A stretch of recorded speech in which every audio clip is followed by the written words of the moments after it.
हाय दोस्तों, कैसे हैं आप लोग। आई होप सब लोग अच्छे होंगे, सुस्त होंगे एंड सेफ होंगे in this difficult situation of corona and lockdown. सब लोग अपने फैमिली का ख्याल रखें, स्टे होम, स्टे सेफ। चलिए आज का वीडियो स्टार्ट करते हैं। पहले स्टार्ट करने से पहले मैं थोड़ा सा इंट्रोडक्शन दे दूं कि regarding this OHG technical forum, in short OHG tech forum and मेरे बारे में। मेरा नाम प्रीतीश महापात्र है।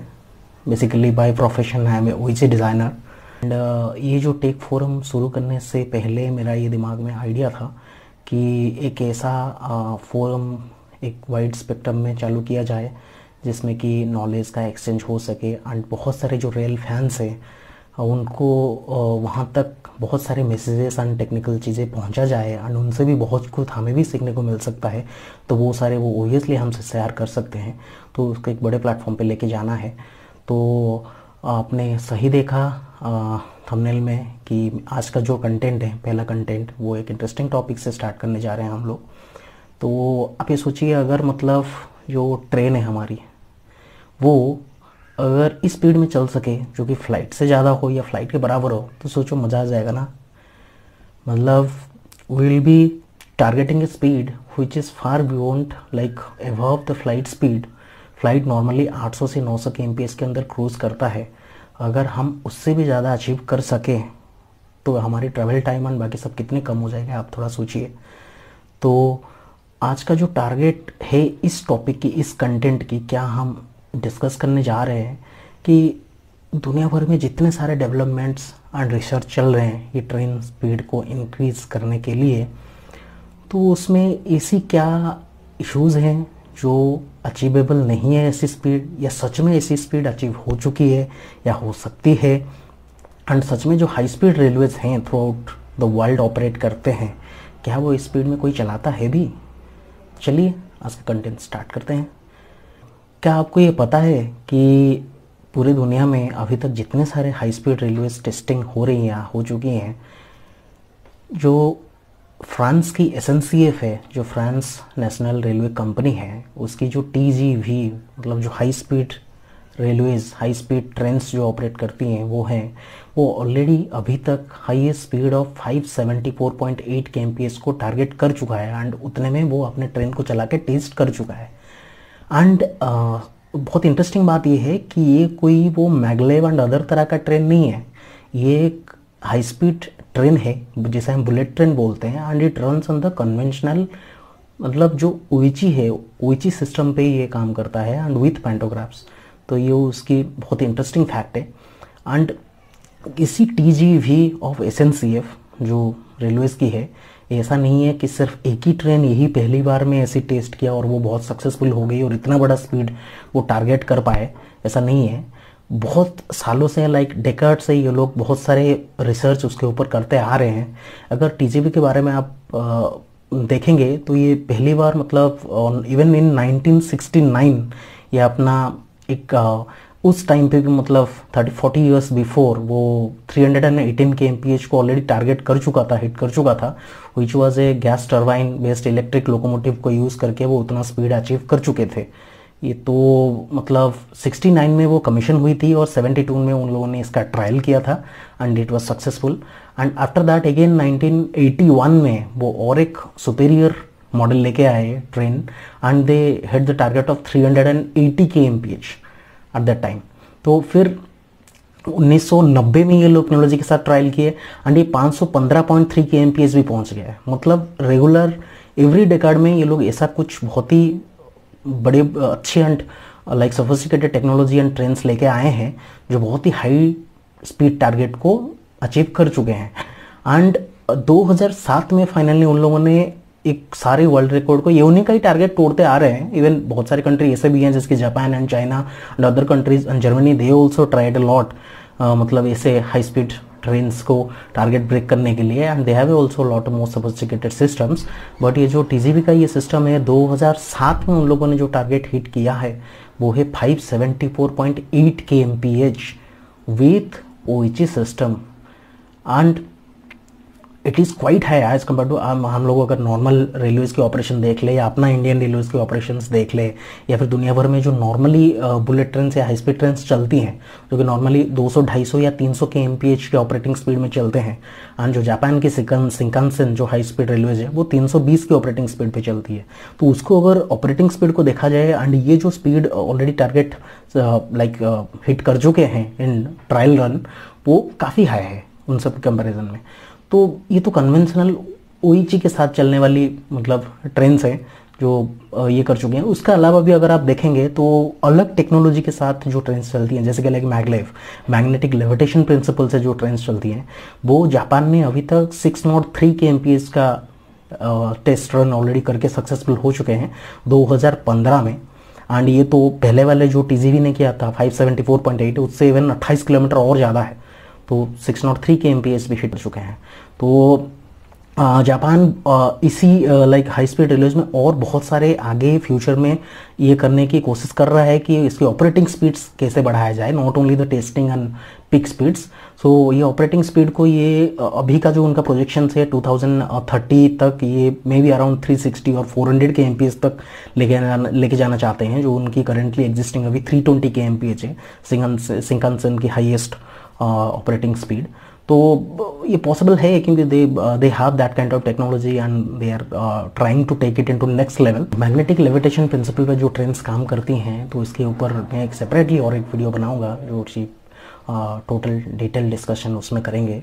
फिर भी ये जो टेक्नोलॉजी है ना मैगलेव की, ये थ्रू आउट द वर्ल्ड इतने ट्राइड एंड टेस्टेड एंड इतने अडॉप्टेड नहीं हो पाए क्योंकि इसकी जो इंफ्रास्ट्रक्चर कॉस्ट है और जो ऑपरेटिंग कॉस्ट है वो काफ़ी हाई है as compare to normal vehicle based like railways. And उसकी कुछ बहुत सारे लिमिटेशंस हैं, जैसे कि मतलब उसकी एरोडब्ल्यू जो रिक्वायरमेंट है वो थोड़ी सी ज़्यादा है, जो राइट ऑफ द वे मतलब स्पेस चाहिए होती है कंजम्पशन के लिए, और पावर कंजम्पशन अगर आप देख लें तो छोटे डिस्टेंस में मतलब इट इज़ क्वाइट हाई। हाँ, ये अगर लंबे distance and like come stations के साथ ये मैगलेव प्लान की जाए तो ये वन ऑफ दोज अल्टरनेटिव हो सकता है, बट फिर भी ये इतने ट्राइड एंड टेस्टेड नहीं है through out the world and widely adopted नहीं है। तो मोस्टली आज के जो कंटेंट है वो हम high speed railways based upon OHE systems उस पर ही बात करने वाले हैं। तो अदर टेक्नोलॉजी के बारे में will come in future in later and in separate videos. तो इस हाई स्पीड रेलवेज की टेक्नोलॉजी है, इसको अगर हम इंडिया के पर्सपेक्टिव से देखें तो ये जो जापानी शिंकानसेन रेलवे है तो उसी की बेस्ड पे ऑलरेडी हमारी ये मुंबई अहमदाबाद वाला जो पहला बुलेट ट्रेन प्रोजेक्ट है इंडिया की, उस पर काफ़ी एडवांस स्टेज में काम चल रहा है। ये 508.17 किलोमीटर की जो टोटल रूट लेंथ है 12 स्टेशंस के साथ आ रहा है, तो ये बहुत ही बड़ी ड्रीम प्रोजेक्ट है इंडिया के लिए। तो एंड अगर हम देखें कि कम स्टॉपेज के साथ अगर ये 2-3 स्टॉपेज के साथ काम करे तो हो सकता है 2 घंटे में ट्रैवल पीरियड कंप्लीट हो जाए, या फिर सारे स्टेशन में रुकते हुए जाएगी तभी भी 3 घंटे में ट्रैवल पीरियड खत्म हो जाएगी। तो it is a quite ambitious project from India point of view. And not only मतलब ऐसा नहीं कि हमारी मिनिस्ट्री सिर्फ इसी एक हाई स्पीड रेलवे प्रोजेक्ट के साथ अपनी थॉट्स को लिमिटेड रखा है, इसके अलावा भी और 6 कॉरिडोर ऐसे हैं जो वो अभी प्लानिंग स्टेज में है। दे हैव आइडेंटिफाइड एंड उनके डिटेल प्रोजेक्ट रिपोर्ट्स वगैरह बनेगी एंड फिजिबिलिटी रिपोर्ट्स वगैरह बनेगी, then the railways will come out with detail information about that. तो मोस्टली वही दिल्ली, चेन्नई, बैंगलोर एंड मुंबई, नागपुर, इसी के लाइक सिटीज़ के कॉरिडोर के स्टार्टिंग और एंडिंग पॉइंट के पास रहेंगी ये सारे 6 स्ट्रेचेस। तो काफ़ी फोकस है अभी through out the world, even बहुत सारे डेवलप्ड कंट्रीज इस हाई स्पीड रेलवे को 1 स्टेप और आगे लेके जाने के लिए। तो आज हम ये मोस्टली बात करेंगे ये जो हाई स्पीड रेलवेज हैं लाइक किसी भी टेक्नोलॉजी पे चले या ओईची पे चल रहे हैं, जो स्पेसिफिकली ओईची पे चल रहे हैं, तो उनकी मेजर इश्यूज़ क्या होते हैं। अगर मान लीजिए मैं उनकी ऑपरेटिंग स्पीड या पिक स्पीड को बढ़ाना चाहता हूँ, लेट्स से मैं चाहता हूँ ये बुलेट ट्रेन 1000 के एमपीएच की स्पीड में दौड़ें, जो कि फ्लाइट में 800 to 900 के एमपीएच के बीच में क्रूजिंग होती है। अगर मैं उसको उससे भी बियॉन्ड लेके जाना चाहता हूँ, या फिर उसकी ऑपरेटिंग स्पीड को मैं 300 से 400 या 500 के एमपीएच तक लेके जाना चाहता हूँ, तो प्रॉब्लम्स एंड इश्यूज़ दिक्कत कहाँ आती है, इंजीनियर्स को दिक्कत कहाँ आती है, फर्म्स को, जो सारे उसके सप्लायर्स हैं, जो सारे इस लाइक हाई सोफिस्टिकेटेड टेक्नोलॉजी के साथ एसोसिएटेड हैं, तो क्या दिक्कत क्या आती है उसमें। तो पहले अगर देखें तो सबसे बड़ी जो सेगमेंट है वो 2-3 सेगमेंट में डिस्ट्रीब्यूटेड है। एक तो ट्रैक के बारे में है और एक सिग्नलिंग के बारे में है। एंड मेजर जो लिमिटेशंस वो फ्रॉम पावर साइड और OHL और पावर ऑब्जेक्शन के साइड से भी है। तो ट्रैक और व्हील का जो इंटरफेस है वो भी एक वाइटल रोल प्ले करता है। जब आप इतनी बड़ी स्पीड में आप ट्रेन को दौड़ाने जा रहे हैं तो उसकी ट्रैक के क्या डिज़ाइंस होने चाहिए, क्या उसकी परमिसिबल कर्व्स एंड ग्रेडियंट होने चाहिए, और रेल और व्हील की इंटरफेसिंग कैसे रहेगी जैसे कि ट्रेन बाहर ना चली जाए ट्रैक से इतनी हाई स्पीड में। वैसे ये मतलब technical as well as safety, ये दोनों तरीके से ये बहुत ही वाइटल पॉइंट है। एंड सेकेंड थिंग मैं अगर सिग्नलिंग के बारे में देख लूँ तो जब आप इतने हाई स्पीड में किसी ट्रेन को चला रहे हैं तो ऐसा पॉसिबल नहीं है कि आप वो ट्रैक साइड सिग्नल्स को देख के, सिग्नलिंग सिस्टम को देख के कोई ड्राइवर उसको ऑपरेट कर पाए। तो ऑब्वियसली ऐसे सिस्टम्स में, ऐसे हाई स्पीड सिस्टम्स में वो लोग automatic train control and automatic train protection system का हेल्प लेते हैं, जिसको वो GSMR technology and other technology के बेसिस पे काम कराते हैं। लेकिन वो सिग्नलिंग सिस्टम्स जो है वो इतनी हाई स्पीड में कभी टेस्टेड नहीं है। तो ऐसा भी डेफिनेटली कहा नहीं जा सकता कि जब 1000 kmph की स्पीड में ये ट्रेन चलेगी तो क्या वो ऐसे बिहेव सिग्नलिंग सिस्टम सही से बिहेव कर पाएगी कि नहीं कर पाएगी, और कैसे, उसके लिए भी बहुत सारे डेवलपमेंट एनालिसिस की जरूरत है। Apart from this signalling and track की साइड से जो लिमिटेशन है, और एक लिमिटेशन पे ट्रेन के साइड पे है। आप इस ट्रेन और कार उसको कैसे डिज़ाइन करें जो इतना ज़्यादा विंड प्रेशर को ले सके, क्योंकि जब ये स्पीड काफ़ी बढ़ जाते हैं तो एयर की जो प्रेशर है पूरे सिस्टम के ऊपर वो काफ़ी बढ़ जाता है। तो वो उसको बियर करने के लिए भी कैपेसिटी होनी चाहिए उसमें, with all safety. And last and most vital point जो इस आज की कंटेंट की पार्ट है, उसको अगर आ जाए तो मेनली वो हमारे OHL सिस्टम है। जैसे कि कैसे आप एक OHL सिस्टम डिज़ाइन करें जिसमें पैंटोग्राफ और OHL के जो इंटरेक्शन है, मतलब ये ओवरहेड लाइन और ओवरहेड इक्विपमेंट की जो इंटरेक्शन है वो प्रॉपरली हो और पावर प्रॉपरली डिलीवर्ड हो। तो ये एक मेजर एस्पेक्ट है एंड एक बहुत बड़ा चैलेंज है। चैलेंज क्यों बोल रहा हूँ, क्योंकि जब कोई ट्रेन की पैंटोग्राफ कॉन्टैक्ट वायर लाइन से करंट ड्रॉ करता है and at a certain speed, क्योंकि एक डायनेमिक फिनोमेना है तो ऑब्वियसली ट्रेन हाई स्पीड में चल रही है and at the same time उसको पावर ड्रॉ करनी है कॉन्टैक्ट वायर से। तो ये एक सरफेस टू सरफेस कॉन्टैक्ट है इन ए डायनेमिक फेनोमेना, जो कि हर टाइम पे इंश्योर होनी चाहिए कि प्रॉपर कांटेक्ट मेंटेन्ड है एंड उतनी डिजायर्ड जो करंट है वो ड्रॉ हो रही है कॉन्स्टेंटली विदाउट एनी इंटरप्शन। तो इसको इंश्योर करने के लिए जो मेन पॉइंट जो प्ले करता है वो है OHL पैंटो डायनेमिक इंटरेक्शन, उसकी कैसे हो रही है। उसमें मेजरली 2-3 उसकी पहलू हैं इसकी मतलब टोटल ये फेनोमेना की। तो उसमें मेजरली देखा जाए तो जो कांटेक्ट फोर्सेस जनरेट हो रहे हैं between the pantograph and the contact wire, वो स्टैटिक कांटेक्ट फोर्सेस हो या डायनेमिक फेनोमेना में हो, क्योंकि पैंटोग्राफ हमेशा एक प्रेशर के साथ, एक स्टैटिक प्रेशर के साथ कांटेक्ट वायर के साथ टच में है, तभी जाके वो उसके साथ कांटेक्ट बना पा रही है।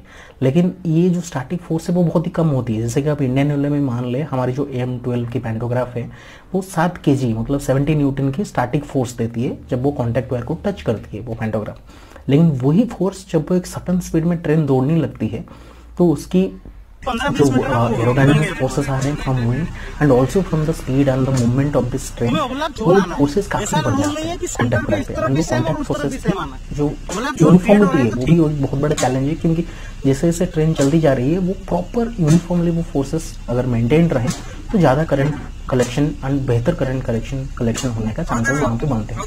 तो ये कॉन्टैक्ट फोर्सेस की हो गई। दूसरा है जो मेजर चीज़ है वो है uplift of the contact wire. आपको ये लगता होगा कि अपलिफ्ट कैसे इतना बड़ा रोल प्ले करता है, वो मेन कंटेंट में अभी उसको डिस्क्राइब करूंगा अच्छे से। लेकिन ये एक बहुत ही एक बहुत ही वाइटल फेनोमेना है जब due to this forces contact wire uplift होती है एंड उसके कारण भी ये स्पीड को एंड करंट पावर डिलीवरी को वो रिस्ट्रिक्शन कर देती है। हाँ दोस्तों, आपको ये लग रहा होगा कि जो अपलिफ्ट है वो इतना बड़ा पॉइंट कैसे प्ले कर रहा है। देखिए क्या होता है फेनोमेना, ये ज़्यादा अपलिफ्ट होने की वजह से contact between the pantograph and contact wire वो छूटती जाती है एंड आर्किंग की फेनोमेना वहाँ पे पैदा हो जाता है। एक बार वो आर्किंग स्टार्ट हो जाए and prominent arcing and consistent arcing अगर रहे तो वो प्रॉपरली वो करंट कलेक्शन नहीं हो पाती एंड वो लोकोमोटिव उतना पावर ड्रॉ नहीं कर पाता है जो उसको स्पीड अचीव करने के लिए चाहिए, एक्सेलरेशन के लिए चाहिए। तो ये जो अपलिफ्ट की फेनोमेना होता है यहाँ पे सिर्फ ये पैंटोग्राफ की स्टैटिक फोर्सेस जिम्मेदार नहीं है, क्योंकि हाई स्पीड की वजह से एक जो फेनोमेना पैदा होता है यहाँ पे उसको बोलते हैं वेव प्रोपागेशन, वो उसमें बहुत बड़ा पॉइंट प्ले करता है। ये वेव प्रोपागेशन क्या होता है कि जब ये डायनामिक पैंटोग्राफ एक हाई स्पीड में इंटरैक्ट कर रहा है कॉन्टैक्ट वेव के साथ, तो ये पैंटोग्राफ जैसे मूव कर रहा है वो एक सर्टन वेव उस कॉन्टैक्ट सिस्टम में वो इंसर्ट कर रहा है, जो कि वेव उस कॉन्टैक्ट प्लेन में, कॉन्टैक्ट वेयर में अंडर कैटेनरी सिस्टम में प्रोपागेट हो रहा है, एक लॉन्गिट्यूडिनल वेव। तो ये जो वेव की जो लाइक टोटल वेव वेलोसिटी है उसकी एक डिफाइन करने के लिए एक फॉर्मूला ऑलरेडी अवेलेबल है बहुत सारे इंटरनेशनल स्टैंडर्ड्स में, एंड इट डिफाइंस दैट ये वेव की जो वेलोसिटी है वो रहती है, उसकी फॉर्मूला आप स्क्रीन पे देख पा रहे होंगे कि डिपेंड करता है that is the tension you are giving in the contact line and the unit weight of that contact line, and ये tension divided by unit weight and total result का मैं अगर स्क्वायर रूट ले लूँ तो ये जो वैल्यू निकलता है वो होता है वेव प्रोपागेशन वेलोसिटी, इसको बोलते हैं। तो ये यहाँ पे ध्यान रखने वाली बात ये है, ये जो टेंशन है that is in newton, and ये जो यूनिट वेट है दैट इज केजी पर मीटर है। मतलब जैसे कि मैं नॉर्मल 150 स्क्वायर mm का कॉन्टैक्ट वायर अगर ले लूँ कॉपर टिन वाला, तो उसकी नॉमिनल वेट कुछ अराउंड 1.338 केजी पर मीटर आती है। तो मैं अगर उसमें 1200 केजी का टेंशन देता हूँ या 1500 केजी का टेंशन देता हूँ या 1000 केजी का टेंशन देता हूँ, तो उसको मैं 9.81 मल्टीप्लाई करके उसमें न्यूटन में कन्वर्ट कर दूंगा। तो ये जो टेंशन डिवाइडेड बाय वेट उसका स्क्वायर रूट लेके मैं वेव प्रोपागेशन वेलोसिटी निकाल देता हूँ। नॉर्मली ये एक रेस्ट्रिक्शन लग जाता है कि आपकी जो उस व्हीकल सिस्टम है उस पर जब आप सटन स्पीड में ट्रेन दौड़ाएंगे तो उस speed of that train normally can not cross 70% of that wave propagation velocity. मतलब इस जो टोटल वेव प्रोपागेशन वेलोसिटी है उसकी 70% से आपकी जो स्पीड है maximum reaching speed of the train उससे कम होना चाहिए, तब जाके वो ये जो फेनोमेना है ऑफ मैक्सिमम अपलिफ्ट उसको कंट्रोल किया जा सकता है। ये कैसे होता है कि एक सर्टन वेव जब कॉन्टैक्ट वेव लाइन में जा रहा है एंड आप भी ट्रेन की स्पीड उस वेव प्रोपागेशन वेलोसिटी के साथ आप नियरर जा रहे हैं, मैचअप करा रहे हैं, तो एक resonance kind of phenomena create हो जाता है। रेजोनेंस क्या है?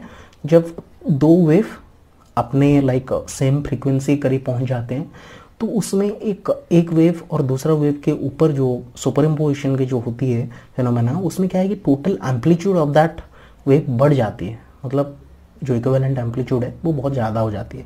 तो ऐसे ही फेनोमेना कॉन्टैक्ट लाइन सिस्टम में होता है। एक wave propagation velocity already inserted है कॉन्टैक्ट वेव सिस्टम में, आपकी ट्रेन भी उसी स्पीड रीच करने को जा रहा है, तो वहाँ पे इस रेजोनेंस की फेनोमेना की वजह से वो जो अपलिफ्ट है कॉन्टैक्ट वेव जो अपलिफ्ट हो जाता है, मतलब वो बहुत ज़्यादा हो जाती है एंड कॉन्टैक्ट छूट जाती है फ्रॉम पैंटोग्राफ। तो पैंटोग्राफ एक मैकेनिकल डिवाइस है जो कंसिस्टेंटली लाइक अपना पुश पुल मूवमेंट में टच में आ रही है कॉन्टैक्ट वेयर की। जब कॉन्टैक्ट वेव काफ़ी हाई हो जाते हैं एम्पलीट्यूड एंड ये कॉन्टैक्ट छू जाती है तो उसमें आर्किंग ज़्यादा चालू हो जाती है और वो करंट प्रॉपर्ली ड्रॉ नहीं कर पाती है। वही प्रोपगेशन वेलोसिटी है जो रिस्ट्रिक्ट कर देती है। तो इसकी मेन जो दो पैरामीटर ये टेंशन एंड वेट है, इसको अगर मैं प्ले करूं इसके साथ तो हो सकता है कि इस लिमिट को मैं पुश कर सकूं आगे एंड बढ़ा सकूं एंड सिमिलरली वो ट्रेन की जो लिमिटिंग स्पीड है उसको मैं ज़्यादा आगे लेके जा सकता हूं। तो मैं जब टेंशन बढ़ाने की बात करता हूं, मान लीजिए एक सिस्टम अभी 1000 या 1200 केजी पे टेंशन देके कॉन्टैक्ट वायर में ऑपरेट हो रहा है, कोई चिल सिस्टम है, मैं अगर उसको बहुत ज़्यादा बढ़ाने की कोशिश करता हूँ तो increase this wave propagation velocity limit so that मैं ट्रेन की स्पीड बढ़ा सकूँ। तो उसमें प्रॉब्लम क्या आती है कि आप जब टेंशन किसी एक कॉन्टैक्ट वायर में बढ़ाना चाहते हैं, पहले तो देखनी पड़ेगी वो वायर क्या उस टेंशन को बियर करने के लिए कैपेबल है, क्योंकि वायर की डिज़ाइन भी तो होनी चाहिए कि उतनी टेंशन के साथ वो प्रॉपरली बिहेव करे और वो वायर उसके लिए जो मटेरियल है वो उसके लिए प्रॉपरली डिज़ाइन होनी चाहिए।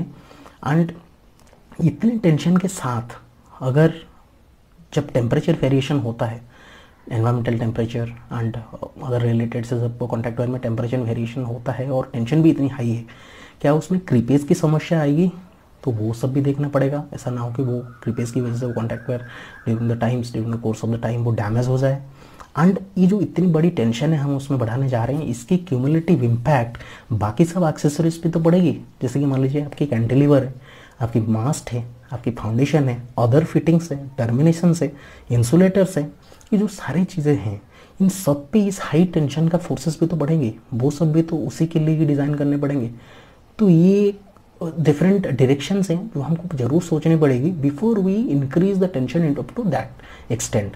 सिमिलरली जब मैं आइदर मैं टेंशन को बढ़ाऊं या फिर मैं यूनिट वेट को घटाऊं, दोनों से मेरी जो टोटल फैक्टर है वो थोड़ा बढ़ जाएगी और मेरी स्पीड लिमिट बढ़ जाएगी।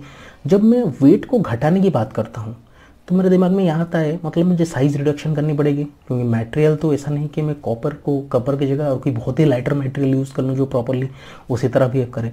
तो मुझे क्रॉस सेक्शन घटाऊँ, अगर मैं साइजेस घटाऊँ तो मेरी यूनिट वेट घट जाएगी of that contact wire. Problem ये होगी कि जब मैं साइज़ मेरी घटा दे रहा हूँ उसकी करंट कलेक्शन कैपेसिटी का क्या होगा, क्या वो उतनी करंट ले पाएगी अपने साथ to provide to the pantograph, and जहाँ से वो पैंटोग्राफ ड्रॉ हो रही है कहीं वो अपनी क्रॉस सेक्शन की वजह से इतना करंट डिलीवर ना कर पाए और ओवर हीटिंग ना हो जाए और वो जल ना जाए। तो मैं जब इतना साइज भी नहीं रिड्यूस कर सकता क्योंकि वो उतने पावर मुझे डिलीवर करना ही है सिस्टम को और ट्रेन को चलने के लिए। तो फिर सोल्यूशन क्या है, क्योंकि मुझे टेंशन तो बढ़ाना ही है और मुझे वेट तो घटाना ही है। इन दोनों में से कोई एक ऑप्शन को चूज़ करके मुझे अपनी वेव प्रोपगेशन वेलोसिटी की लिमिट को बढ़ानी है और अकॉर्डिंगली मुझे स्पीड भी बढ़ानी पड़ेगी। तो प्रपोज मतलब जो पॉसिबल सॉल्यूशंस हो सकते हैं वो यही हो सकते हैं कि ये टेंशन को मैं जब बढ़ाता हूँ तो तब मैं इसी कोई मटेरियल कॉन्टैक्ट वेयर में लेके आऊँ, जैसे कि मतलब अभी तक कॉपर मैग्नीशियम हो गया, कॉपर सिल्वर हो गया, इन सब की अलॉयज़ भी है, मिक्स्ड अलॉयज़, जिस पर दुनिया भर में बहुत सारी रिसर्च चल रही है। तो इन मटेरियल ऐसे डिज़ाइन होते हैं जो कि सिमिलर कॉन्टैक्ट वेयर साइज और सिमिलर वेट में भी वो काफ़ी हाई टेंसाइल लोड लेने के कैपेबल है and without affecting the electrical conductivity.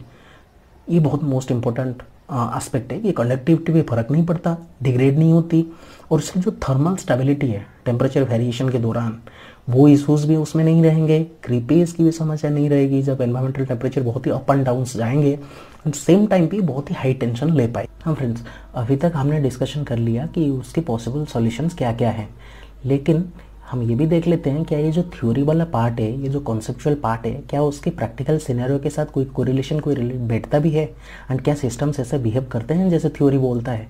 तो इसको हम एग्जाम्पल के द्वारा समझने की कोशिश करेंगे, ये आपके लिए बहुत ईजी होगी समझना। उससे पहले अगर आप इस चैनल को अभी तक सब्सक्राइब नहीं किए हुए हैं तो प्लीज़ कर लीजिए एंड बेल आइकन जरूर दबा दीजिएगा, क्योंकि ऐसे ऐसे useful content, design theories and बहुत सारे इनोवेशन के बारे में आगे भी बहुत सारे वीडियोज़ लाता रहूँगा और आप तक इन्फॉर्मेशन पहुँचाता रहूँगा। तो डू सब्सक्राइब एंड सपोर्ट। तो चलते हैं अभी एक एग्जाम्पल को समझते हैं। वही सिस्टम के बारे में बताऊंगा जो मैं पहले बताया था, जो फ्रांस की टीजीबी थी 574.8 kmph का टारगेट जो हिट कर चुकी थी, ऑलरेडी रिकॉर्ड है ये। तो उसको अगर हम देखें इसी रिलेशन से, अगर वो जिस स्पीड टच किए एंड जो ओएचएल सिस्टम्स उसमें वो लोग यूज़ किए, अगर आप उसको देखेंगे तो अच्छे से समझ पाएंगे। तो फॉर एग्जाम्पल मैं अगर बोलूँ तो वो जो सिस्टम यूज़ किए थे ओएचएल का, उसमें 150 स्क्वायर mm का कॉन्टैक्ट वेयर यूज़ किए थे और उसमें 40 kN मतलब 40,000 न्यूटन का टेंशन दिया था। तो अगर मैं 150 स्क्वायर mm कॉन्टैक्ट वेयर का एवरेज वेट 1.338 kg पर मीटर ले लूँ आज पर स्टैंडर्ड्स, एंड मैं अगर 40,000 न्यूटन टेंशन ले लूँ, तो आप ये स्क्रीन के ऊपर देख पा रहे होंगे, मैं अगर वेव प्रोपगेशन वेलोसिटी निकालने की कोशिश करूँ तो ये 40,000 newton tension should be always in newton divided by 1.338 unit weight of contact wire, and उसका मैं स्क्वायर रूट निकाल देता हूँ तो ये निकलती है स्पीड इन मीटर पर सेकेंड। अगर मैं उसको किलोमीटर पर आवर में कन्वर्ट करूँ तो into 60 again into 60, and this becomes around 622 kmph wave propagation velocity का। जो है वो ये तो लिमिट सेट हो गई, क्योंकि उसके अंदर आपको 70% वाला रूल लगा के अपनी स्पीड थी ट्रेन की उसको रेगुलेट करना चाहिए था। अभी अगर इसी सिस्टम को हम देख लें जो टीजीबी ने चलाया, तो ये अब देखना जो 575 है, 574.8 है, जो 70% of that peak wave propagation velocity उससे ये ज़्यादा है। तो इसी सिनेरियो का मतलब वहाँ पे कुछ डिस्टर्बेंस होनी चाहिए, ज़रूर होनी चाहिए थ्योरी के हिसाब से, क्योंकि रिकमेंडेड स्पीड नहीं है। लेकिन इसी चीज़ को अगर हम सिस्टम पे जाके देखें जब वो ट्रायल रन हुई थी एंड उसकी वीडियोज़ को एनालाइज करें, उसकी फिनोमेना क्या हो रहे थे कॉन्टैक्ट वेयर में, पैंटोग्राफ में, उसको थोड़ा देखें, तो आप अगर वीडियो को देखेंगे उसकी ऑफिशियल फोरम में, वेबसाइट में एंड यूट्यूब में भी आपको मिल जाएगा, पहुँचेगा। तो अगर आप ये वीडियो को अच्छे से एनालाइज करेंगे टुवार्ड्स द एंड, जब ये 450-500 kmph स्पीड से आगे जाता है, तो ऑब्वियसली आप एक चीज़ नोटिस कर पाएंगे कि ये जो आर्किंग है ना वहाँ पे पैदा हो जाता है between the contact wire and pantograph, and वो बहुत ही प्रोमिनेंट एंड परसिस्टेंट रहती है, कंटिन्यूस रहती है आर्किंग। एंड बहुत ही विजिबल रहती है। तो ये वन ऑफ दोज रीज़न है जिसकी वजह से ये मतलब ये इंड्यूस हो सकता है, एंड ये बहुत ही वाइटल रीज़न है क्योंकि ये इतना स्पीड पहुंच चुका है जो वो 70% ऑफ वेव प्रोपगेशन वेलोसिटी से बहुत ज़्यादा है। इन लोगों ने बहुत ही सारे कैलकुलेशन एंड एनालिसिस करके ये स्पीड डिसाइड किया होगा कि कहाँ तक पहुँचना है, कहाँ तक रिकॉर्ड ये करनी है, क्योंकि उसके आगे हो सकता है कि towards the peak wave propagation velocity operation possible ना हो पाए and there will be some damage. तो अगर आप समझ गए होंगे कि ये जो थ्योरी वाला पार्ट है उसको प्रैक्टिकल के साथ रिलेशनशिप है, मतलब जस्टिफिकेशन मिलता है और थ्योरी जैसा है, एक्चुअल सिस्टम जो है वो थ्योरी को रिस्पेक्ट करके बिहेव करता है। तो आज का वीडियो तो यहीं पे एंड कर। दोस्तों, आपको अगर ये वीडियो अच्छा एंड इन्फॉर्मेटिव लगा तो ज़रूर लाइक कीजिएगा, एंड ऐसे ही इन्फॉर्मेटिव वीडियो बाकी रेल फैंस की तरफ पहुंचाने के लिए आप इसको ज़रूर शेयर कीजिए एंड कमेंट करना बिल्कुल मत भूलिएगा। एंड आगे हमारे साथ इससे जुड़े रहने के लिए एंड इस चैनल पे मैं आगे बहुत सारे informative and design principles and system related and बहुत सारे इंटरेस्टिंग वीडियोस पोस्ट करता रहूँगा। तो वो सबसे पहले आपके पास पहुँचने के लिए इस चैनल को पहले आप सब्सक्राइब करिए and then bell icon bell दबाना तो बिल्कुल मत भूलिएगा, क्योंकि सबसे पहले वो वीडियो आपके पास पहुँच पाएगी। तो आज के लिए इधर ही रुकता हूँ। नमस्कार, थैंक यू फॉर वॉचिंग।